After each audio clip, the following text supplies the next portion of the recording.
Jordy Nelson. How we doing, guys? Oh, there's the Jordy. Yep. How's it going? Chill out there, Jordy. Chill out. All right. Whatever, Mitch. There he is. All right, Jordy. In between coaching, you're the high school basketball, coaching all the kids stuff, riding tractors, doing all that. Really appreciate you taking a few minutes and jumping on as we're previewing this playoff game. We got to play one playoff game in Soldier Field, which went really well for us. But I just kind of want to talk about this rivalry. I was looking at your stats, and I'm going to read some numbers. These guys that embarrassed me earlier with, all the games I played against the Bears. But in 17 games against the Bears, you had 68 catches for 1,060 yards and 8 touchdowns. Yeah. That's insane. In your first, 4 games against them, you didn't have – I don't think you even had any catches. You didn't, get a lot of opportunity there. Mm-hmm. So talk about what this rivalry means to you from a Packer player perspective. Yeah, I think it means a lot. I think when we were, especially early in our careers, when the Bears were good with Urlacher and Tillman and Briggs and those guys, the competitiveness of the games were very high. And whenever you can get these games back into the playoff mode, when we went on our run to the Super Bowl, and now what these guys are about ready to do this weekend makes it even that much more intense. When the games really matter, if it's getting into the playoffs or an actual playoff game, the intensity is higher. The expectations, obviously, for both organizations are extremely high, and the fan bases are just as crazy. So it's exciting to see it back in, I'm going to say, meaningful games when everyone will be watching and a lot's on the line. Jordy, I want to go back to if we can remember. This is a long time ago, but the wraparound last game against the Bears in 2013, and then the first game against them in 2014 in September. You had 10 catches in both those games. The one in 13, you had 161 yards, no touchdowns somehow. How do you get 161 yards and no touchdowns? And then 108 yards on 10 catches and 2 touchdowns. It looks like I'm just looking at all your stats. When you scored against the Bears, you scored in pairs. It was either no touchdowns or 2 touchdowns, which I find fascinating that happened. So what do you think equates to that? Whenever you got hot against the Bears, it just became you were on fire and they just kept feeding you. So talk about those 2 games if you can remember them specifically. I don't know if I can, but I think a lot of it is with our quarterback, with Aaron. When he can get in a rhythm and get confidence and feel a vibe with the guy. And we had a bunch of obviously great receivers in my 10 years there of just it becomes situational, I guess. The preparation through the week and the confidence that he has in you, but then B, it can become the matchups. Early in our years, Chicago played a lot of cover too, so it made it difficult to really push the ball down the field and make explosive plays. They wanted to grind you out. They wanted you to go 10, 12, 14 plays in a drive and see if they can keep you out of the end zone.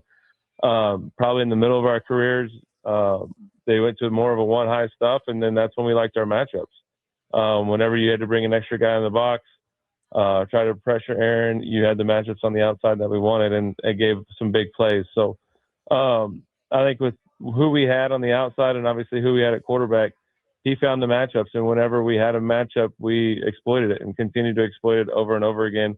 And it just sometimes depended on it would be someone different in different games. So when you got those opportunities, you just want to make the most of them. And there's a few games that we enjoyed against the Bears, that's for sure. Yeah, one in particular, which I'm thankful for that you made a great play, was in 2016, the long 73-yard catch that you had to set up a game-winning field goal. Talk about that connection as a wide receiver with your quarterback, you and Aaron for so long. What happened on that play? Because we've talked about it a bunch. I know y'all kind of saw something, how the safety lined up, where he was. Talk about adjustments and what that means for a quarterback and the receiver being on the same page to make those adjustments in game. Yeah, I think it's the game planning going into it and the film study and the preparation matter a lot. And I vividly remember that week, if it was with Aaron or in our receiver room with Coach Luke Getsy, about trying to get their corners to weave. They wanted to be in their pedal. They wanted to open up. And if you're running a go ball, you want to, kind of chase their inside shoulder to get them to stay inside, then go outside for a fake. If we're wanting to run a post route, we lean them a little bit to the outside, they'll widen for us, and then we stick it and go to the post. And I do believe earlier in that game, I was able to do that on a go route and completed it. And then we came back, like you're mentioning, that final drive where we had to have a chunk play. The route that I was running is normally pretty much just a clear route. It's a skinny post. It's an alert for Aaron. If it's there, if the safety sits down, then it's a go for it. Like he's going to let it rip. For whatever reason, their safety sat down with, 20 seconds left and we have to go 80 yards. Right. They sit down on, I can't remember if it was Randall or Devontae running an over route or an in route, and he squatted on that. And then Aaron just lets it go. And like I said, I vividly remember weaving him to the outside, sticking it, running the post, and just had to make sure I got underneath it in time. And then I remember when it's in the air, my focus there was just catching the ball. I knew if I could catch it, go down where I was at or get tackled where I was at, like we were in a situation in the ball game. I wasn't worried about catching and trying to score and somehow taking my eyes off of it too soon. Like at that point in time in the game, it was about catching that ball, getting the big chunk play, getting us in field goal range, and then we could decide if we needed more or just go ahead and let it run down and let you do the game winner. I do appreciate you getting it down as far as possible. That was nice because it was cold that day, if I remember correctly. So Jordy, I think, Mitch, you what don't even know do what you the got? wind in Chicago's doing. So Yeah, and you don't want to be That's as we all saw last weekend when I was watching Aaron with the Steelers and Ravens, how crazy that ball can move, how quick when there's a little gust of wind going through some stadiums. Exactly. That's right. Jordy Nelson joining us on the guest hotline, powered by Gruber Law. One call, that's all. That game had kind of a feeling of what the Bears have been doing recently. You guys led 27-10. The Bears came back to tie it with a field goal with 1:19 left. But Jordy, when Mason lines up that 32-yarder, is it what feelings are going? You just caught the big pass to get the ball down there. The team's feeling good about itself, but also probably a little nervous because there was a big lead that the Bears came back on. But when Mason lines up for a 32-yard game winner, is there any doubt in your mind that you're leaving that field a winner, or are you like, come on, Mace, just make this one. Like you got to get this one in. Just do something. No. Just get away from the heater for a moment and come and do something for once. Yeah, do something. Yeah. I mean, there's an extreme high level of confidence. I think you wouldn't want to say anything's 100% guaranteed. I think I've watched some football. I don't know if any of you guys watched the FCS championship game between Illinois State and Montana State. Montana State, yeah. Nothing's a guarantee. It's one of those things you take everything for granted until it doesn't go right. And like we were just talking, like the weather in Chicago is never perfect. The field is never perfect. There's a lot of scenarios that have to happen, and you don't ever think it's gonna. So, like I said, I was very confident in what was gonna happen, but you're definitely not over there celebrating yet until you see it go through. Hey, Jordy, let's talk about the weather and the cold. It's going to be, I think, real feel tomorrow night, like 4 degrees, gusts up in the 30s, a Soldier Field, Chicago type of atmosphere at night. What did you do to prepare and to stay like warm and ready in those games? Because I'm thinking about that catch. You're running 70 yards, catching that ball. It was probably 10 degrees that day.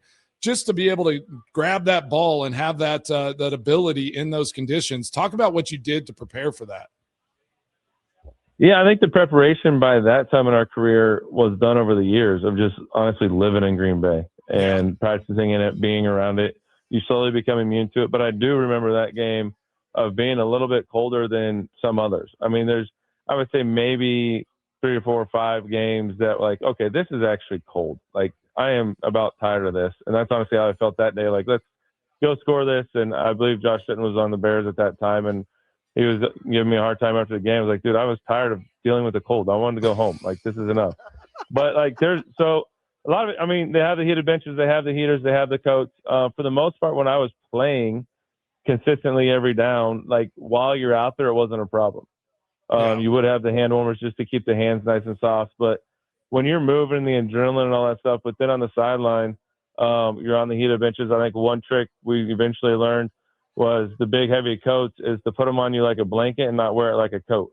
That way you could keep all the heat inside of you or on top of you, like coming up underneath the bench, and keep it that way to where if you're sitting on the coat, you're not getting near as much heat as you would as if it was laid on top of you like a Look blanket. At that. So that's a savvy veteran move. Yeah, I know. And I mean, you can go back and try to find it, but I'm pretty sure there's a video out there where I even tried to share mine with Randall one game. He turned it down. He didn't want to cuddle on the sideline and keep warm, but you got to do what you got to do to keep the body heat up. You would think that a kicker would have came up with that idea before a wide receiver would have. But anyway, I didn't wear the long coats, Tommy. I didn't wear the long coats. I had to keep like everything off my leg. I just had a little coat on, and I had to kick in the net. I couldn't go sit on there. I'd get tight. Yeah. Mason took his jersey off and just went like, Right. Jordy had it easy, man. Those guys, they just went on the field, ran around, and sat on the bench, whenever the defense was never an opportunity to get cold. Jordy Nelson joining us here on the Mason Crosby Show. Jordy, I want to kind of go back to 2010 and that game and how winning in the postseason against the Chicago Bears, obviously you springboard that into a Super Bowl championship. How big is a game like this where you get to go up against your rival in the postseason for doing that in the future for this current Packers team in your mind? It's another team that's one of the youngest, is the youngest in the NFL. They have been for a few years. They were disappointed last year in the playoffs, and now they get an opportunity to kind of revenge that loss against the Bears that was so ugly this year and a postseason exit early last year. How important could this game be for the future of this Packers team? It's always important. I think the experience of it, the confidence you can gain from it. I think the year that we went on our playoff run, going into Philly, which is a similar hostile environment, and pulling out a tight one, a close one, and then getting on a roll. So, I mean, when you get into these games and get into the playoffs, no matter honestly at what level it is, I mean, you can even look at Miami from last night in the college football playoffs, or I've experienced it some with some high school stuff. Of like, once you get in the tournament, you just need to win. And it doesn't matter how or when or how you get it accomplished. You just need to get the W. And sometimes the first game's the hard game. It's getting the nerves out of it, getting comfortable, pulling off a tight one, and then the momentum will go from there. So I think it could be a big springboard for them if it's within this playoff run or years to come. But they're all that way, honestly. I mean, every game you get underneath your belt, the more experience you have, the more comfortable you get, and all that stuff carries from year to year. So they just need to go out and play well. Once it kicks off and once it gets going, after probably the first series or two, everything will settle down and it'll just be football.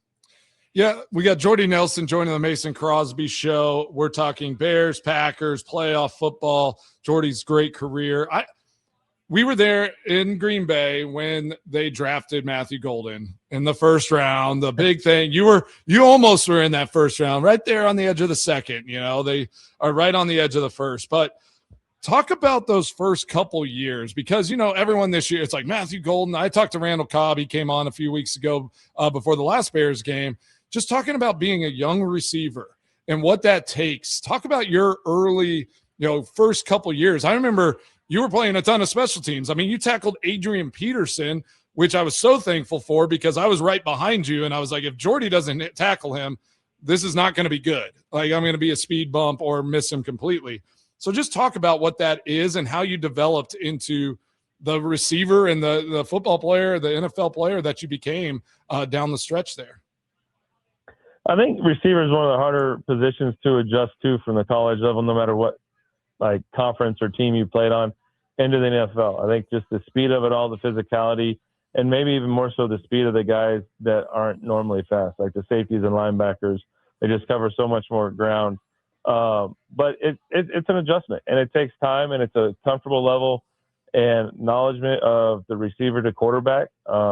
Just with my reference of being with Aaron, and obviously we all know how well his mind was in the game of football, and to be on that same page and see the game the same way and understand it the same way, it takes time. And it's one thing to know the playbook and to be able to draw a play up on the board, but to be able to adjust in high-speed situations when the coverages are changing post-snap, DBs are changing post-snap, all that stuff just takes time to get into a groove. So I wouldn't put too much panic or anything on year one with any rookie, to be honest with you. Some of them come out and shine, and then you don't ever hear from them again.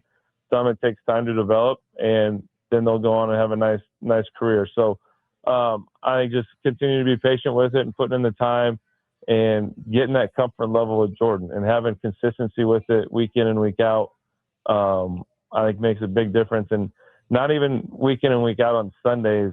I try to stress this to so many kids. It's week in and week out on Wednesdays, Thursdays, and Fridays. That's where the growth will change everything.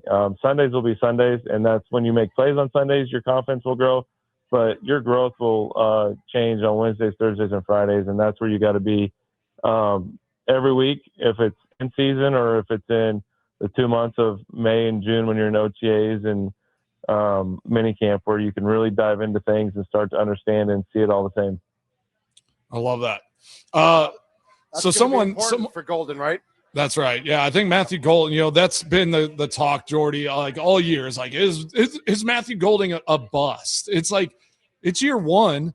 There's a good core of wide receivers like y'all were, right? Like when Randall came in and Devontae and all that. And it's like the beauty of the Packers and how they seem to do it is they don't expect a rookie to go out there. These other teams that draft those rookies and those receivers first round or second round, they have to go and try to be a part of that offense and make a difference right away, or they're just like the team's not going to be very good. So I think the beauty of it is Matthew Golden can keep developing, keep getting comfortable without like bad situations happening on the field all the time in games, and can keep building behind the scenes. I love that take that you just had.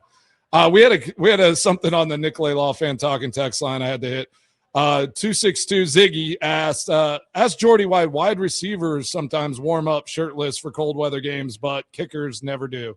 I'm curious on that one too. What do you think about that, Jordy? I guess I'm going to say receivers are mentally weak and they have to try to convince themselves that they're tough. I like that. I love that. How much did you pay for this? How much did you pay for this? When I warmed up, I had a hooded sweatshirt on, hand warmers, sweats. I was warm and comfortable, ready to warm up and go play a football game.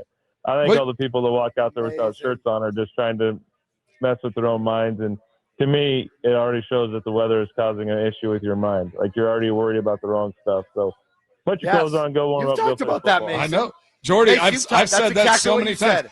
Whenever, like Jordy, let me know if you agree with this. Whenever we go out to warm up pre-game and the opposing team, probably a team from Florida or California, whatever, and all their guys are running around with their shirts off, I knew we were going to crush them. It just was like, all right, the cold is in their head. We're just about to dominate this team. Did you feel the same way? Absolutely. I mean, they're thinking about the wrong thing. They obviously thought about it all week. They had this cool plan and show that they're going to put on 45 minutes before kickoff.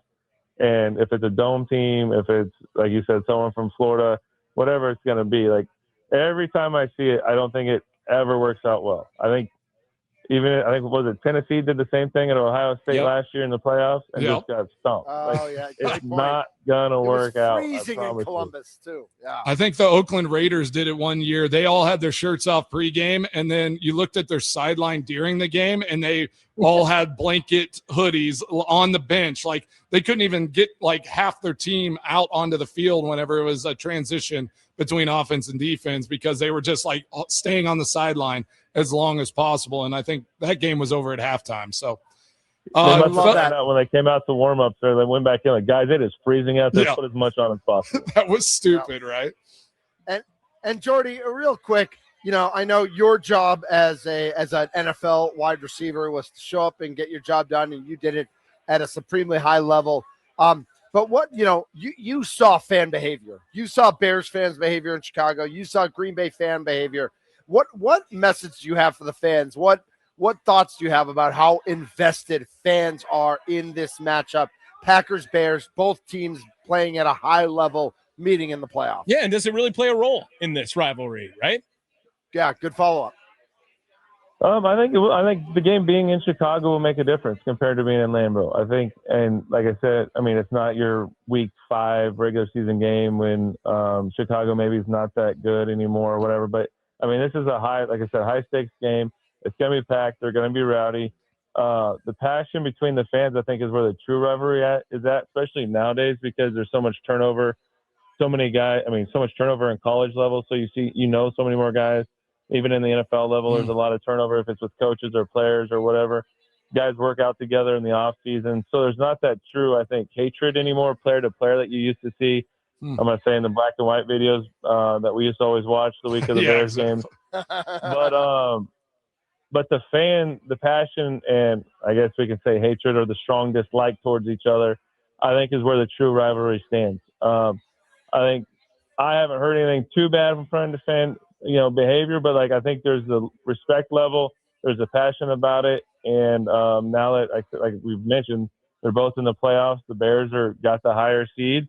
There's going to be more on it, and they're going to want to get this win and be able to hold on to it for the next 8 months until they see him again. So I can only imagine what it's like, especially down in Milwaukee, down along the border area where you have a lot of crossover fans, what it would be on a day-to-day basis. So, I think it makes the game that much more enjoyable. There'll be more passion.